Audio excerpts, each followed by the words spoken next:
नमस्कार साथियों, मैं सिकवा सर आपका एक बार पुनः आपका उदयपुर के सरजी स्टडी सेंटर पर भव्य अभिनंदन करता हूं, स्वागत कर रहा हूं। बिल्कुल साथियों, जितने भी मेरे शिक्षक भर्ती की तैयारी करने वाले मेरे मित्र हैं, साथी है, मेरे जितने भी भाई है बहन है, वो तैयार हो जाइए। मनोविज्ञान की प्रश्नोत्तरी का क्रम निरंतर चल रहा है, उसी के तहत यदि हम बात कर रहे हैं तो आज मनोविज्ञान की प्रश्नोत्तरी 17 के अंतर्गत सबसे पहला क्वेश्चन जो पढ़ने जा रहे हैं वो आपके मोबाइल की स्क्रीन पर देखिएगा। देखिए क्वेश्चन नंबर फर्स्ट, विकास लयात्मक होता है, नियमित नहीं। उक्त कथन के प्रतिपादक कौन है? कहने का तात्पर्य यह है कि विकास जो होता है वो लयात्मक होता है, लय युक्त होता है, नियमित नहीं। इस कथन को कहने वाला आखिर कौन शख्सियत है? पहला ऑप्शन, क्या स्टैंडर्ड हॉल है, क्या हडलॉक ने यह कथन कहा, या किलपैट्रिक ने यह कथन कहा, या जीन पियाजे ने यह कथन कहा? चारों विकल्प पर चर्चा करेंगे, उत्तर स्वतः ही निकलकर आएगा। बात हम करते हैं, विकास लयात्मक होता है, फिर आगे प्रश्न कह रहा है यह नियमित नहीं है। इस कथन को किसने कहा? यदि हम बात करते हैं जीन पियाजे को, तो जीन पियाजे ने किशोरावस्था के लिए एक बात कही थी। किशोरावस्था जो होती है कैसी होती? किशोरावस्था आदर्शों सिद्धांतों के निर्माण की अवस्था होती है और जीवन का सामान्य समायोजन है। यह बात किसने कही? जीन पियाजे ने कही। क्या कही? क्या कहता है जीन पियाजे कि किशोरावस्था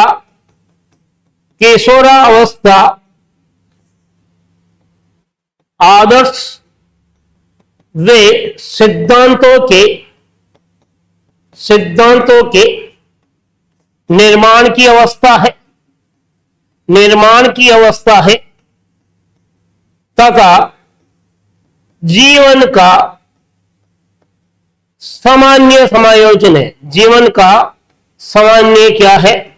समायोजन है। यह कथन जिस व्यक्ति ने कहा वो कौन था? जीन पियाजे। इसका मतलब ये ऊपर वाला कथन नहीं कहा, तो ये पहला ही ऑप्शन विकल्प क्या हो गया? यहां गलत हो गया। दूसरे विकल्प की बात करें तो किलपैट्रिक का विकल्प क्या है? गलत है। क्यों? क्योंकि किलपैट्रिक जो कहता है ये वो शख्सियत है जिसने प्रोजेक्ट मेथड को दिया था, और यह क्या कह रहा है? किशोरावस्था जीवन का कठिन काल है। किशोरावस्था जीवन का कठिन काल है। बिल्कुल इसी एक ही प्रश्न के साथ आपके बहुत सारे क्वेश्चन तैयार हो रहे। तो किलपैट्रिक का कथन तो क्या था? किशोरावस्था जीवन का कठिन काल है, जबकि परिभाषा क्या पूछी जा रही कि विकास लयात्मक होता है, नियमित नहीं। यह कथन किसने कहा? तो ये बी ऑप्शन बिल्कुल साथियों सही होगा। हडलॉक का यह कथन है, और हॉल कहता है किशोरावस्था संघर्ष तूफान का काल है। किशोरावस्था क्या है? संघर्ष और तूफान का काल। संघर्ष में तूफान का काल। इसका मतलब ए ऑप्शन क्या हो गया? गलत हो गया, और बी क्या हो गया? सही। क्यों? हडलॉक ही एक ऐसा व्यक्ति था जिसने यह बात कही कि विकास जो होता है वो लयात्मक होता है, लय युक्त होता है, नियमित नहीं। तो आपको ये पता हो गया आखिर बी विकल्प क्यों सही हुआ। चलिए अगले क्वेश्चन की ओर। क्वेश्चन नंबर 2 क्या कहता है? घनिष्ठ मित्रता का काल किस अवस्था को बताया गया है? ऐसी कौन सी अवस्था है जहां पर घनिष्ठ मित्रता होती है? मित्रता के लिए वो अपनी जान तक दे देता है, उसके लिए लड़ाई तक कर लेता किसी से भी। तो बताइएगा घनिष्ठ मित्रता का काल किस अवस्था के लिए कहा गया है? देखिएगा, हम बाल्यावस्था की बात करें तो बाल्यावस्था में भाई बहनों में झगड़े हो सकते हैं, या फिर मित्र तो होते हैं लेकिन घनिष्ठता को लेकर किसी तरह का उल्लेख नहीं कहा गया। इसे संग्रह की अवस्था कहा गया, या संग्रह का काल भी कहा गया है, लेकिन घनिष्ठ मित्रता की अवस्था नहीं कहा गया। यदि आप सोचते हो किशोरावस्था, तो बिल्कुल सही है, क्योंकि किशोरावस्था को घनिष्ठ मित्रता की अवस्था कहा गया। घनिष्ठ क्या है? मित्रता की अवस्था कहा गया। की अवस्था किसने कहा? बिल्कुल यहां पर एक क्वेश्चन और तैयार होता है, ये कहने वाला व्यक्ति कौन था? तो एक नाम आता है वैलेंटाइन। देखिए साथियों, मैं वैलेंटाइन डे की बात नहीं कर रहा हूं, किसकी बात कर रहा हूं? वैलेंटाइन की बात कर रहा हूं। वैलेंटाइन ही एक ऐसा व्यक्ति था जिसने किशोरावस्था को घनिष्ठ मित्रता की अवस्था कहकर पुकारा था। तो बिल्कुल बी विकल्प क्या हो गया? आपका आंसर हो गया सही। शेषवावस्था सीखने का आदर्श काल है। सीखने का क्या है? आदर्श काल है शेषवा अवस्था। तो ये भी क्या हो गया? गलत हो गया। अब चीज आती है आपके युवावस्था का कोई औचित्य नहीं है, क्योंकि ये किशोरावस्था में ही समाहित है। तो बी विकल्प क्या हुआ? सही हुआ। चलिए अगले क्वेश्चन की ओर। क्वेश्चन नंबर 3 क्या कह रहा है? किशोर किसको अपने मार्ग का बाधक मानते हैं? सोचिएगा, यदि आप इस अवस्था में थे तो आप कुछ करना चाहते थे, आपको कौन रोकता था जिसे आप अपने रास्ते का एक तरह से एरर मानते थे, उसको बाधक मानते थे? देखिएगा, क्या आपको मित्र रोकता है? नहीं रोकता है, क्योंकि इसे घनिष्ठ मित्रता की अवस्था कहा गया। घनिष्ठ क्या कहा गया? मित्रता की अवस्था है। तो इसका मतलब मित्र कभी भी अवरोधक नहीं थे, तो यह विकल्प तो होगा नहीं। क्या आपको समाज किसी कार्यों को करने से रोकता है?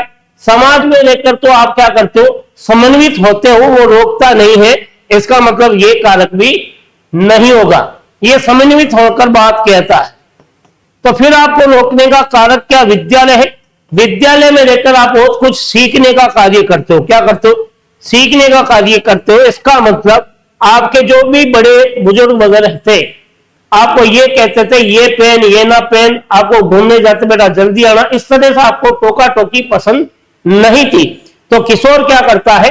प्रोडो को अपने मार्ग का क्या मानता है? बाधक मानता है। तो बिल्कुल सी विकल्प क्या हो गया? बिल्कुल राइट हो गया।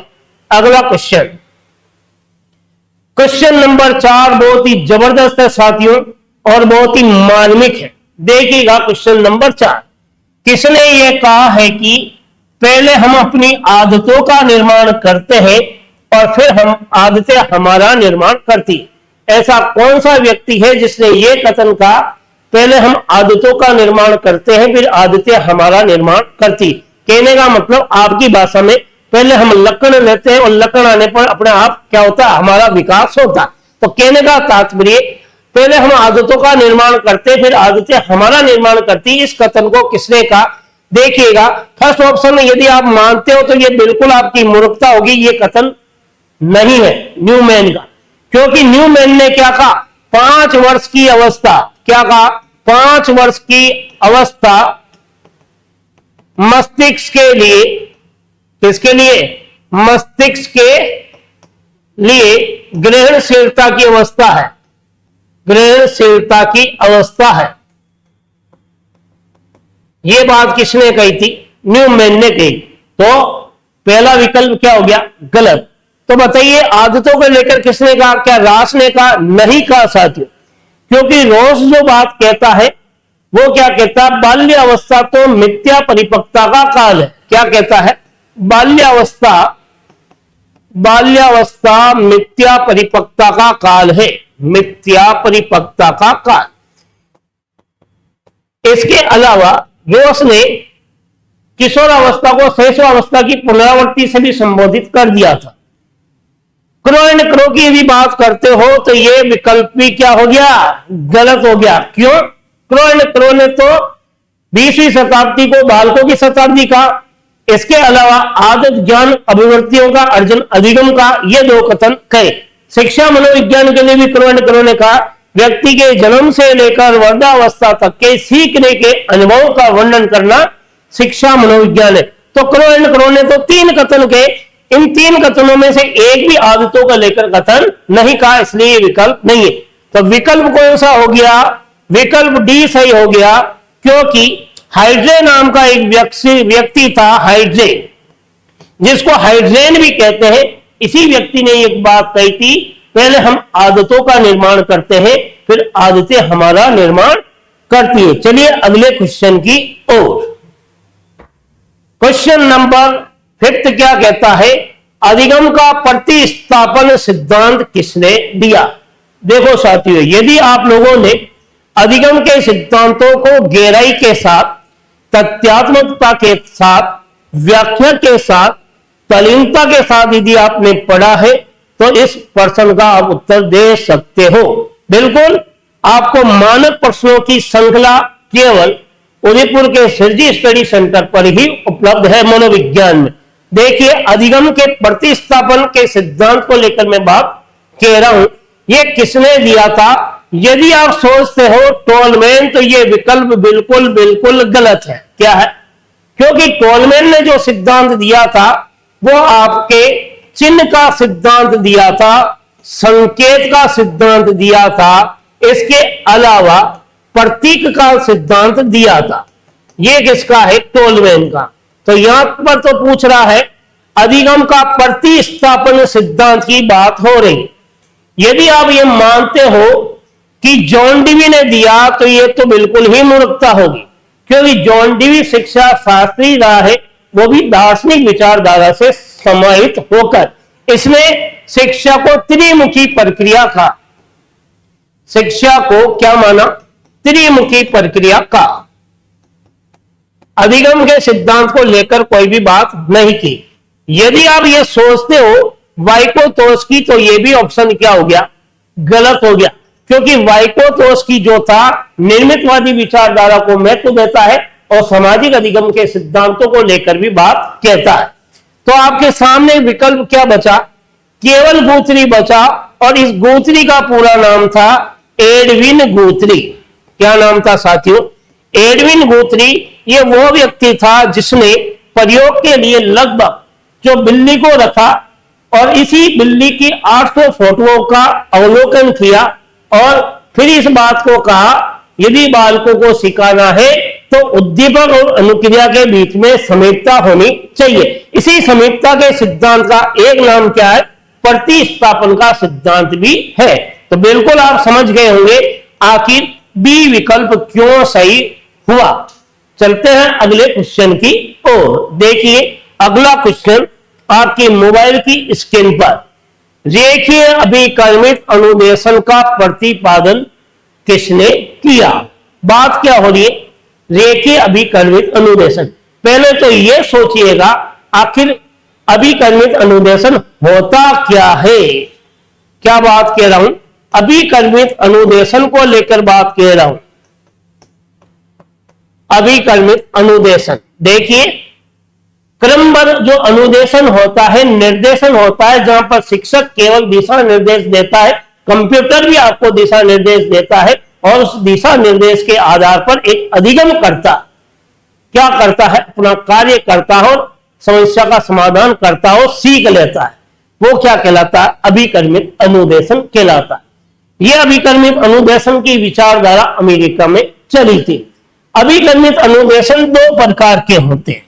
एक तो होता है रेखीय। क्या होता है? रेखीय अभिकर्मित अनुदेशन, कर्मित अनुदेशन। और एक क्या होता है? एक होता है साथियों शाकीय अभिकर्मित अनुदेशन। क्या होता है? शाकीय या शाखा अभिकर्मित अनुदेशन भी हम कह सकते हैं। तब यहां जो क्वेश्चन पूछा गया है वो पूछा गया है कि रेखीय अभिकर्मित अनुदेशन किसने दिया था? देखिएगा, रेखा कहां होती? स्क्रीन पर। तो क्या नाम आया? स्किनर ने यह सिद्धांत दिया। अब सोचिए, तो फिर शाकीय अभिकर्मित किसने दिया? शाखा का संबंध कहां पर है? क्राउड से। तो शाकीय अभिकर्मित का संबंध किससे है? क्राउडर से, शाखा का संबंध। यहां गिलफोर्ड है जिसने त्रिआयामी सिद्धांत दिया था बुद्धि का। और अरस्तु की यदि हम बात करें, जिसे मनोविज्ञान का जनक कहा गया है, मनोविज्ञान का जनक। तो आपको यह पता हो गया रेखीय अभिकर्मित अनुदेशन किसने दिया? स्किनर ने दिया। बी, सी और डी विकल्प हो गए आपके गलत।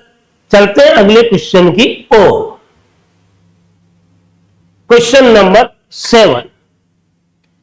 वह वर्ष काल जिसके दौरान लड़के और लड़कियां शारीरिक, मानसिक, सामाजिक, संवेगात्मक रूप से बाल्यावस्था से प्रौढ़ावस्था की ओर बढ़ती है। बहुत ही जबरदस्त है साथियों ये प्रश्न, पिछली भर्ती परीक्षा में पूछा गया और ये किसी मनोवैज्ञानिक के कथन को तोड़कर पूछा हुआ है। देखिए वापिस समझिएगा, वे वर्ष काल जिसके दरमियान कोई भी लड़का या लड़की, किशोर या किशोरी शारीरिक, मानसिक, सामाजिक, संवेगात्मक रूप से बाल्यावस्था से परिपक्व अवस्था की ओर संक्रमण करता है, तो बाल्यावस्था से किस ओर जा रहे हैं? परिपक्व अवस्था की ओर जा रहे हैं, मतलब किशोरावस्था की ओर जा रहे हैं। और यहां क्या पूछा जा रहा है? बाल्यावस्था से प्रौढ़ावस्था की ओर, और प्रौढ़ा मतलब जो परिपक्व हो जाता है उसे क्या कहा गया? इस काल से उस काल तक जाना। तो बिल्कुल उसका संबंध किस अवस्था से रहता है? उसका संबंध किशोरावस्था से रहता है। तो डी विकल्प क्या माना जाएगा? सही माना जाएगा। उसका संबंध शैशवावस्था से नहीं रहता है, उसका संबंध वयस्क अवस्था से नहीं रहता है, और उसका संबंध उत्तर बाल्यावस्था से भी नहीं रहता है।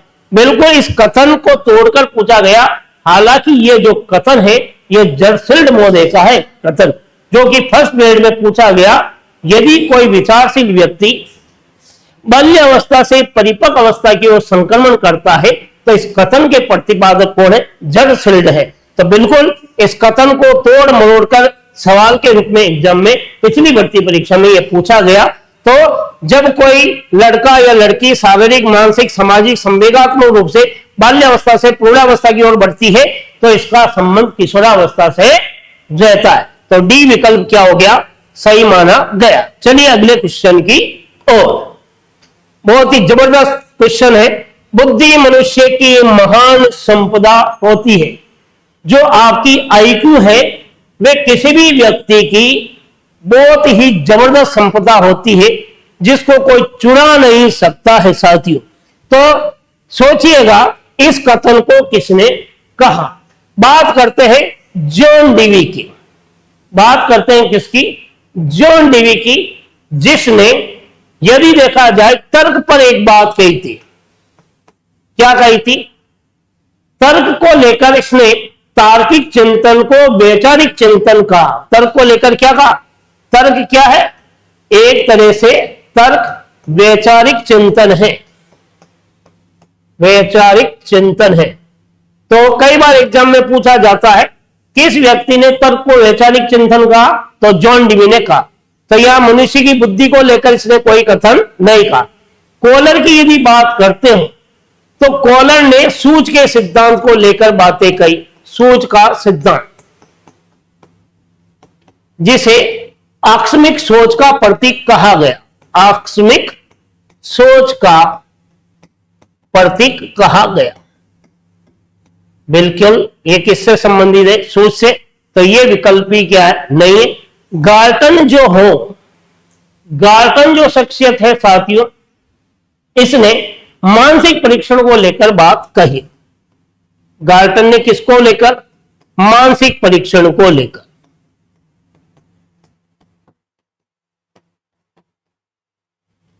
तो आपके सामने विकल्प क्या बचा? मर्फी ही वो व्यक्ति है साथियों जिसने एक बात कही, बुद्धि मनुष्य की क्या है? एक महान संपदा है। तो आप समझ गए होंगे डी विकल्प क्यों सही हुआ। बिल्कुल साथियों, आपको आनंद भी आ रहा होगा। हर विकल्प को लेकर मैं आपके सामने चर्चा करता हूं, जिससे आपके बहुत सारे क्वेश्चन क्या हो? क्लियर हो। आपके कम से कम जो भी प्रश्न मेरे से आप पढ़ रहे हो वो आपके इस मानस पटल पर सदैव के लिए क्या हो? चिर स्थायी हो जाए। चलिए अगले क्वेश्चन की ओर। Question number 9। क्वेश्चन नंबर क्या है? 9। देखिएगा, जे पिंगट का संबंध है। कई बार पूछा गया पिंगट महोदय, क्या शब्द दिया गया? पिंगेट महोदय। ये पिंगेट महोदय कौन था साथियों? ये पिंगेट महोदय जो था वो जीन पियाजे था। कौन था? जीन पियाजे। तो सोचिएगा जीन पियाजे ने कौन सा सिद्धांत दिया?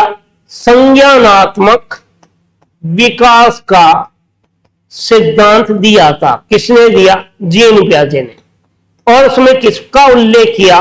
ज्ञानात्मक पक्ष का उल्लेख किया, ज्ञानात्मक पक्ष का उल्लेख किया। तो अब यहां क्या पूछ रहा जा रहा है? पिंगेट का संबंध किस पक्ष से है? बिल्कुल आपको आंसर मिल गया होगा, ज्ञानात्मक पक्ष से है।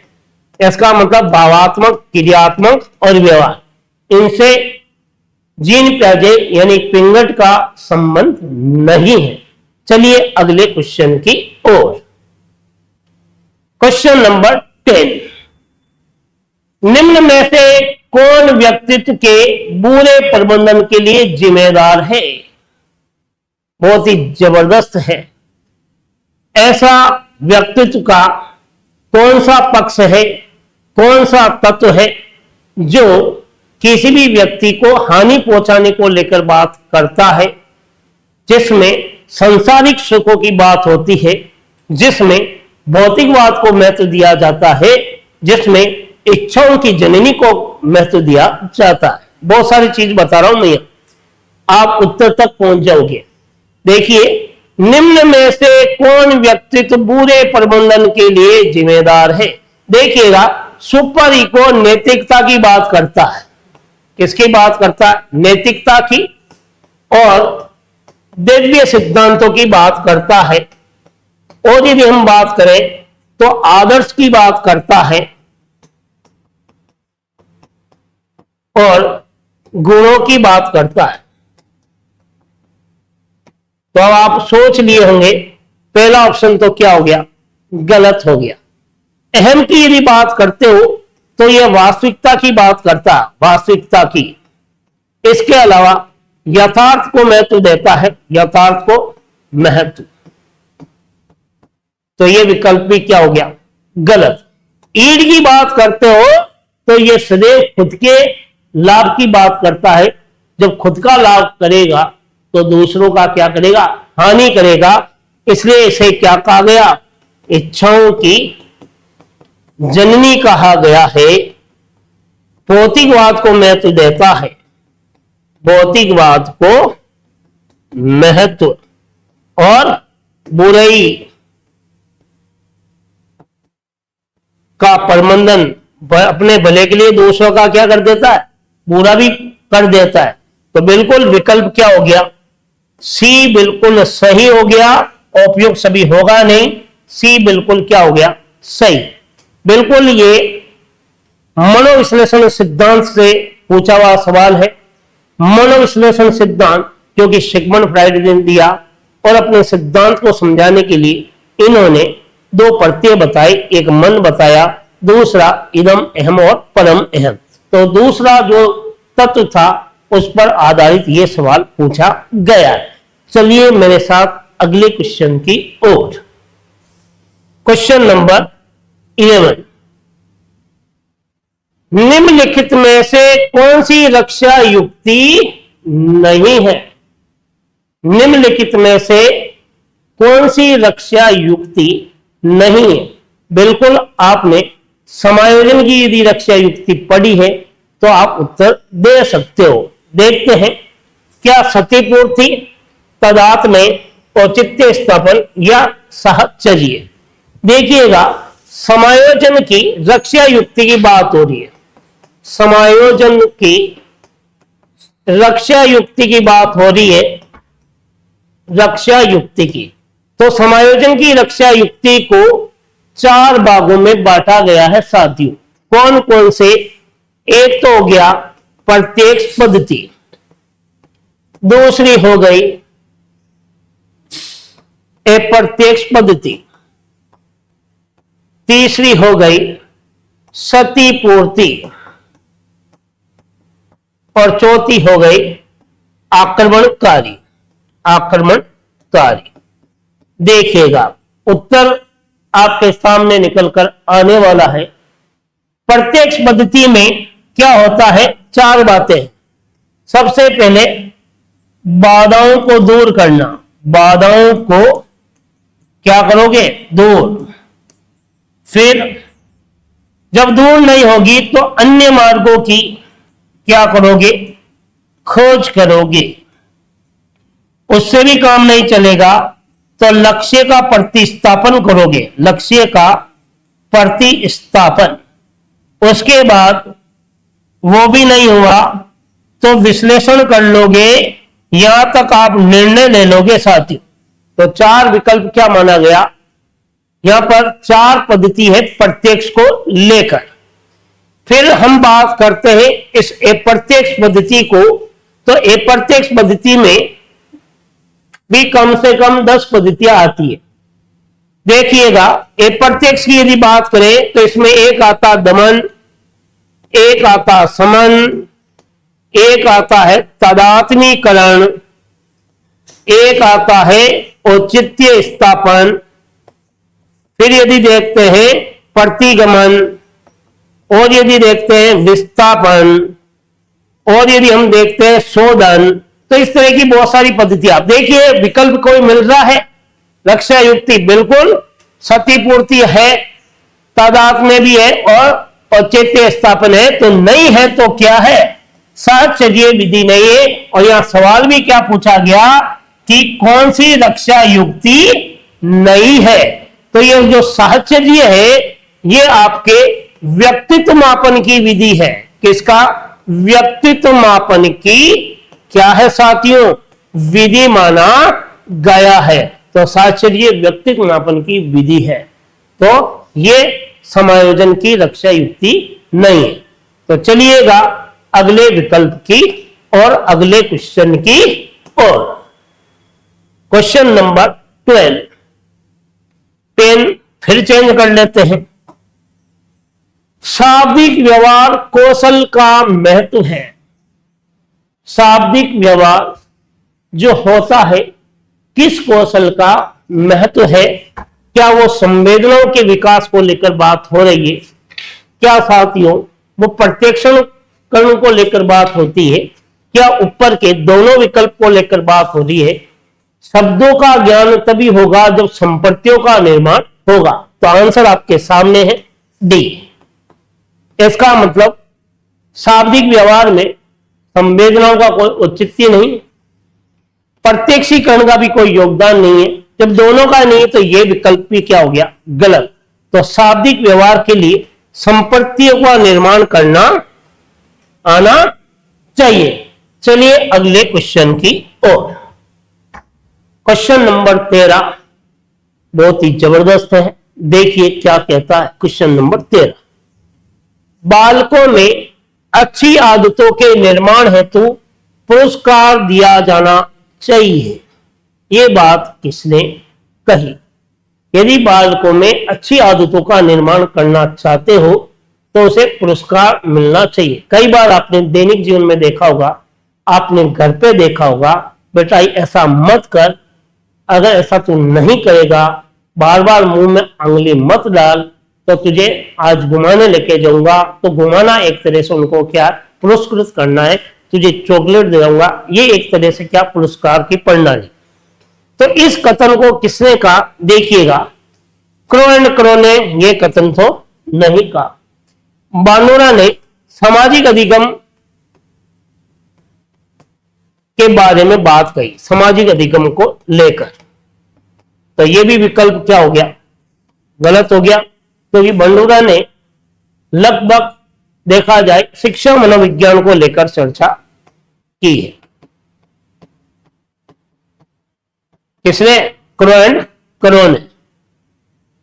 यदि आप रूसो की बात करते हो तो रूसो तो केवल दो ही कथन कहता है, प्रत्येक शिक्षक को बालक रूपी पुस्तक का अध्ययन करना चाहिए। प्रत्येक शिक्षक को बालक रूपी पुस्तक का अध्ययन करना चाहिए। यह कौन कहता, रूसो। इसका मतलब यह भी नहीं है। तो भाटिया ही तो वह है साथियों जिसने बुद्धि परीक्षण का उल्लेख किया, भाटिया परीक्षण के बारे में बताया।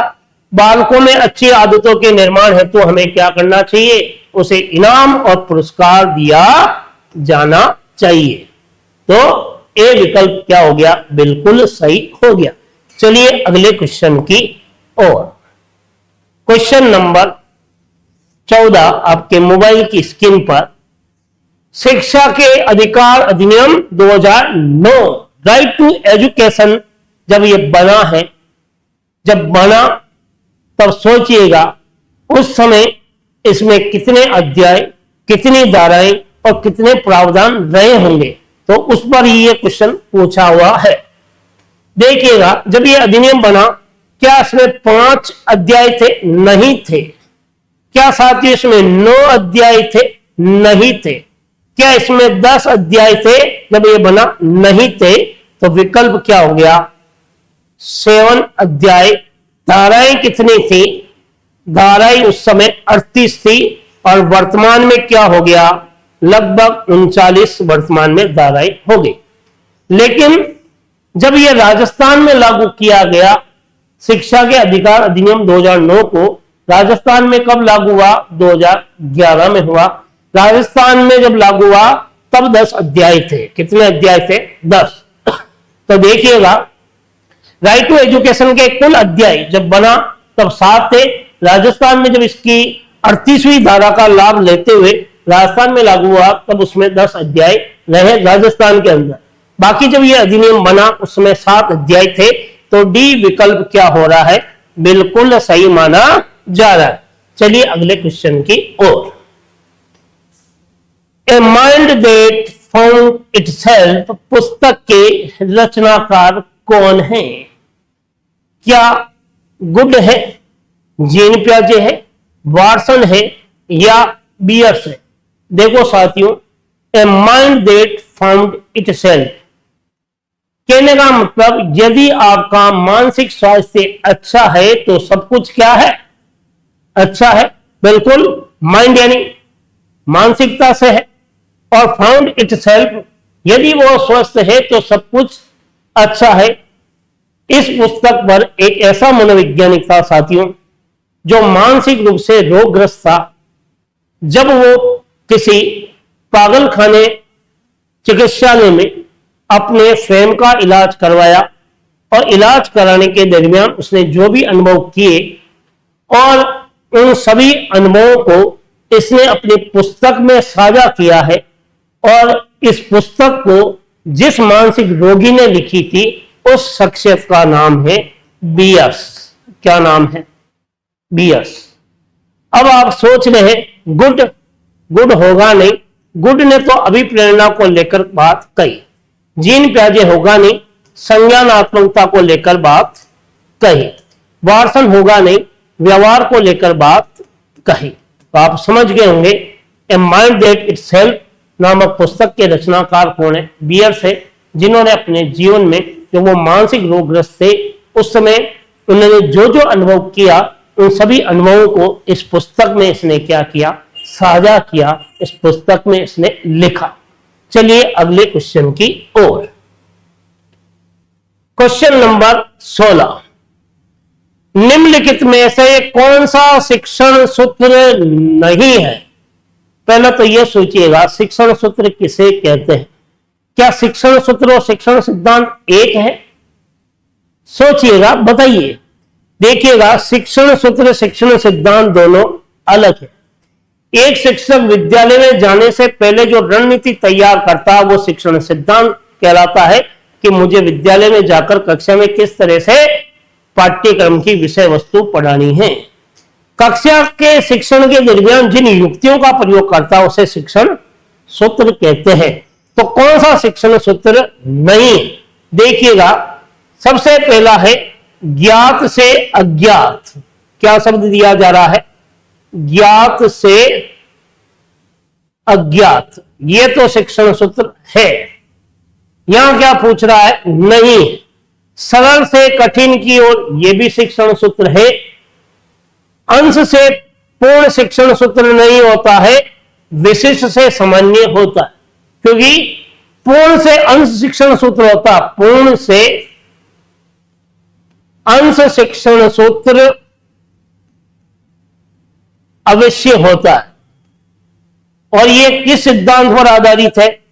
यह आपके साथियों सूझ के सिद्धांत पर आधारित है। किस पर आधारित है?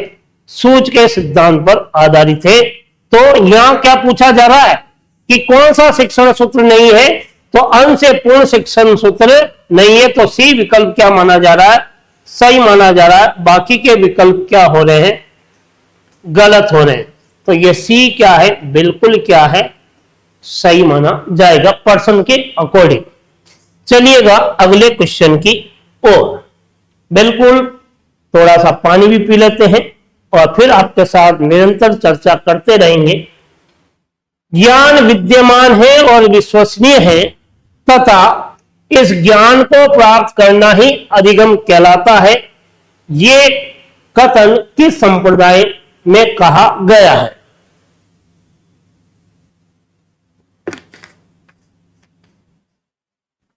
चलिए क्या पूछा जा रहा है, ज्ञान विद्यमान है और विश्वसनीय है तथा इस ज्ञान को प्राप्त करना ही अधिगम है, ये विचारधारा किस संप्रदाय के अंतर्गत कही और इस बात को स्वीकार भी नहीं किया गया। देखिएगा, ज्ञान विद्यमान है, बिल्कुल है, विश्वसनीय भी होता है और इस ज्ञान को प्राप्त करना अधिगम भी कहलाता है, लेकिन कौन सा संप्रदाय इस कथन को स्वीकार नहीं करता। तो देखिएगा, व्यवहारवाद तो इस बात को मानता है कि आपका ज्ञान आपको अधिगम की ओर लेकर जाता है। जितने भी व्यवहारवादी है उन्होंने अधिगम को लेकर बात कही। संज्ञानवादी भी इस बात को स्वीकार करते हैं और गेस्टोलवाद भी इस बात को क्या करते हैं, स्वीकार करते हैं। जो स्वीकार नहीं करता वो कौन सा है, संरचनावाद है, क्योंकि संरचनावाद क्या करता है, मन की संरचना को स्वीकार करता है, ये प्रयोग को महत्व देता है। इसके मुख्य प्रवर्तक कौन है, संप्रदाय के मुख्य प्रवर्तक की यदि मैं बात करूं तो वो है आपके विलियम वुंट है साथियों। कौन है, विलियम वुंट। तो इस बात को स्वीकार नहीं करता कि ज्ञान विद्यमान है, विश्वसनीय है और इस ज्ञान को प्राप्त करना अधिगम कहलाता है, इस बात को नहीं स्वीकार करने वाला संरचनावादी है। तो डी विकल्प क्या हो गया, सही। व्यवहारवाद के प्रवर्तक कौन है, वाटसन। संज्ञानवाद के प्रवर्तक कौन है, जीन पियाजे। और गेस्टोलवाद के मुख्य प्रवर्तक कौन है, मैक्स वर्दीमन है। तो बिल्कुल आपके सामने और भी बहुत सारे क्वेश्चन क्या हो गए, तैयार। चलिए अगले क्वेश्चन की ओर। क्वेश्चन नंबर 18 बहुत ही मार्मिक और जबरदस्त है। हेज दुविधा का संबंध। पहले ये सोचिएगा, हेज होता क्या है। हेज दुविधा का संबंध किससे है, चॉम्स्की से है, फ्राइड से है, वाटसन से या कोलबर्ग से है। हम बात कर रहे हैं हेज को लेकर। देखिएगा, हम बात चॉम्स्की को लेकर करते हैं तो चॉम्स्की का संबंध तो भाषावाद से होता है, तो ये विकल्प क्या हो गया, गलत हो गया। फ्राइड की यदि बात करते हैं तो इसका संबंध मनोविश्लेषण से होता है साथियों। किससे होता है, मनोविश्लेषण से होता है। इसका मतलब ये विकल्प भी क्या हो गया, आपका गलत हो गया। अब आप सोच रहे हैं क्या हेज की दुविधा का संबंध वाटसन से, और वाटसन का नाम जब हम लेते हैं तो हमारे सामने एक ही झलक आती है, वो है व्यवहार। तो ये विकल्प भी क्या हो गया, गलत हो गया। व्यवहारवाद भी क्या हो गया, गलत। तो इसका मतलब हेज की दुविधा को लेकर जो कथन कहा गया वो नैतिक विकास को लेकर कहा गया था। नैतिक विकास को लेकर हेज नाम का एक व्यक्ति था जो गलत दिशा की ओर अग्रसर हुआ, गलत दिशा की ओर चला, जिसको वापस उस दुविधा को, गलत दिशा को नैतिकता की ओर लाने के लिए कोलबर्ग ने काफी क्या किए, कार्य किए। तो डी विकल्प क्या हो गया, बिल्कुल सही माना गया है। चलिए नेक्स्ट क्वेश्चन की ओर।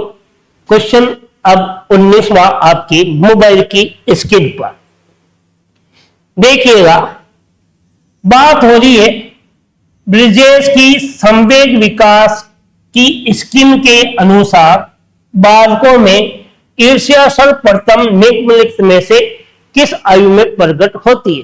कहने का मतलब एक ब्रिजेश नाम का व्यक्ति है, उसका यह मानना है कि किसी भी बालक में ईर्ष्या के भाव किस आयु वर्ग में आते हैं।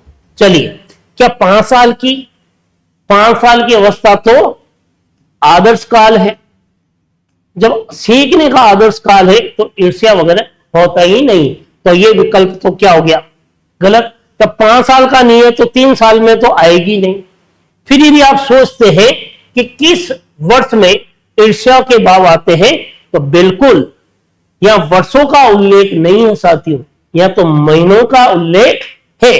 तो क्या 12 माह में नहीं है, यहां तो बाल्य अवस्था की बात से तो संबंधित नहीं है, लेकिन इसमें बालक ज्यादा कुछ नहीं समझ सकता। शिशु 12 माह का शिशु, 1 साल का शिशु क्या समझता, नहीं। तो ईर्ष्या के भाव जो होते हैं, कौन अपना कौन पराया, इस तरह की यदि बात करें तो 18 माह से यह प्रादुर्भाव हो जाता है और किशोरावस्था तक आते आते कई तरह के भाव उसमें विकसित हो जाते हैं। तो महीनों के हिसाब से आपका डी विकल्प क्या माना जाएगा, सही माना जाएगा। चलिए अगले क्वेश्चन की ओर। निम्नलिखित में से कौन सी किशोरावस्था की विशेषता नहीं है, किशोरावस्था का विशेषता कौन सी नहीं है। देखिएगा, किशोरावस्था में विरोधी मानसिक दशाएं होती है, बिल्कुल होती है, तो यह तो विशेषता है। यहां क्या पूछा जा रहा, नहीं है। किशोरावस्था को वीर पूजा का काल भी कहा गया, तो यह भी विशेषता है। किशोरावस्था को लिबिडो का काल भी कहा गया, लेकिन संग्रह का जो प्रवर्ता है यह बाल्य अवस्था है। कौन सी है, बाल्य अवस्था है। इसका मतलब यह विकल्प क्या हो गया, कौन सी विशेषता नहीं है, तो यह क्या है, सी विकल्प क्या माना जाएगा, बिल्कुल सही माना जाएगा। बाकी ये क्या हो गए, गलत। तो संग्रह का काल बाल्य अवस्था को कहा गया। तो बिल्कुल साथियों, आज जो मैंने सेशन लिया है, जो मनोविज्ञान की प्रश्नोत्तरी का भाग 17 था, तो बिल्कुल इसमें ऐसे महत्वपूर्ण प्रश्नों को लेकर मैं आपके सामने सिक्वासर के रूप में उपस्थित हुआ हूं। और बिल्कुल आप मेरे नाम से बिल्कुल परिचित हो। लगभग अब तो आपने उदयपुर के सिरजी स्टडी सेंटर पर मनोविज्ञान की प्रश्नोत्तरी बहुत सारी पढ़ ली है साथियों। तो बिल्कुल आप इस बात को अच्छे से दिल और दिमाग में निश्चित कर लीजिएगा, यदि आपको जीवन में सफल होना है तो आपको खुद को पढ़ना पड़ेगा। क्योंकि जब तक आप अपने दिल से नहीं पढ़ोगे साथियों, मनोविज्ञान किसी से भी पढ़ लीजिए, तब तक आपका कॉन्सेप्ट क्लियर नहीं होगा, जब आप खुद जानने की इच्छा नहीं रखोगे। अगले वीडियो में फिर मुलाकात करूंगा कुछ नए प्रश्नों के साथ। तब तक साथियों आप अपना ध्यान रखिएगा, ख्याल रखिएगा और निरंतर क्या कीजिएगा, अध्ययन कीजिएगा। फिर मुलाकात करते, जय हिंद।